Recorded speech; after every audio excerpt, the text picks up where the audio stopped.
Good day, everyone, and welcome to the Mag Show. Today, we are going to be talking about the Nintendo Switch 2 reveal and, of course, the pricing that has a lot of people up in arms. But let's get into this, and also why I personally feel for myself, maybe it's time to move on from Nintendo. But either way, let's get into this conversation. So, they revealed the Switch 2 today in its entirety. They showed some games. They showed some more gameplay. They gave the price. That was the big one. That's the thing that everybody's been waiting on, is the price. So, it looks like it's going to be $499 US.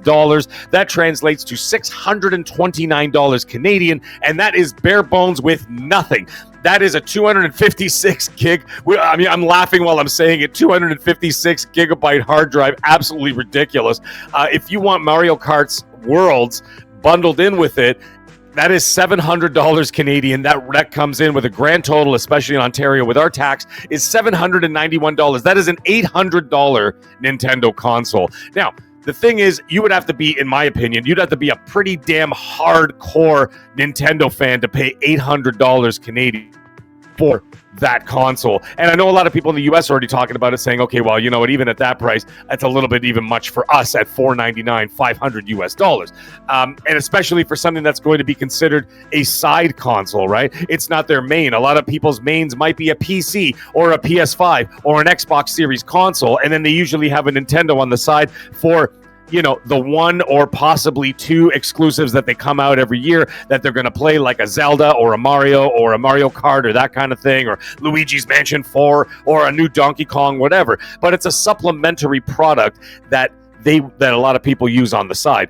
Outside of the people that use it as a main. So the thing is, $800 for a supplementary product seems a little bit steep. Now, my issue is not so much with the console, because the hardware actually has some pretty good tech in there. It's not crazy. I'm not going to get into all the tech talk, but I mean, the screen's bigger, the machine's more powerful, the CPU, the GPU are all more powerful. Great. They have magnetic Joy-Cons now, cool little features. They've got they've got the chat now, they've got the video chat, all that kind of stuff. Great. So you know what? If you pay for that hardware, it's a bit of an investment at $800, but it's something that'll carry you for several years, especially with Nintendo. My personal issue is with the pricing of the games. This is where I find this to be a little bit insane, and I have it right here. I've done the math here, and it is a little insane. So it looks like the digital games and I'm doing this in Canadian prices, okay? So, you know, we can all figure this out after the fact.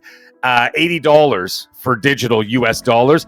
That works out with tax in Ontario to $129.95 per digital game. You gotta, I mean, that is insane. Now, it gets more egregious than that. The physical ones, you know, like the little chiclets that they sell, the little physical ones, they are $90 US. And in Canada, that translates to, you ready for this, folks? Try not to fall over. $145.77 per game.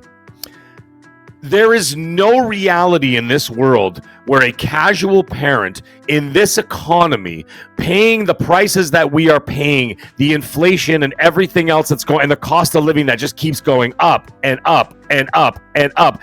There is no parent that is going to buy a Donkey Kong Banana Bonanza, whatever you want to call it, for $145.77. It is not going to happen. There is no reality where this is going to happen. So you know what I did? I did a little cross-section for everybody. I talked to people on my street today because, you know, all the kids are in the same class and everything else, whatever, and the parents, we all kind of hang out and talk, and hey, how's it going, this and that. And I all told them those prices. And you know what I was met with? From 4 different families. I was met with laughter, ridicule, and guess they're keeping their original Switch. Ha ha ha ha ha ha ha ha. Now, sure, maybe down the road they might be like, all right, I'll get a Switch 2 or whatever. They might get it 3 years, 4 years down the road. Maybe they'll have a cheaper iteration, or maybe they come out with a new iteration and the originals go cheaper in price or whatever. But as it stands right now, those prices are a little bit insane. Now, I know this is going to be some people out there who are going to talk about the N64. You're not wrong, okay? Because if you go back to the 90s, the cartridges on the N64, for example, and even some of the Super Nintendo games were over $100 US per cartridge, and it depended on the game. I do understand that too. The thing is, in those days, there were a lot less options. And what I mean by that is that you had the PlayStation, you had the Nintendo, Sega was there, but kind of, they were sort of on their way out the door. Xbox did not even exist yet. So the competition was fairly slim. You look at today's market. Oh, sorry, and there was the PC market as well. But if you look at today's market, you've got Xboxes multi-generational, PlayStation multi-generational, all at different price points. You've got cloud gaming, GeForce Now, Xbox Game Pass, PlayStation Plus, PS portals that you no longer need to own a PS5 for.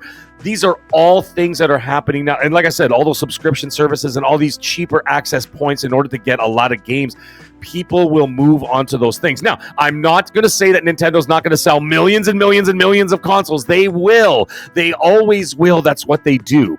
However, I'm just showing a little bit of caution here, and I just think that a lot of people are maybe going to start to think twice about prices that are going this high. And I did talk about this, not just in Nintendo's point, is also when I get laughed at on XNC or on this very channel, when I say prepare for the new Xbox and the new PlayStation 6 to be $800+ US, that translates to about $1,400 Canadian.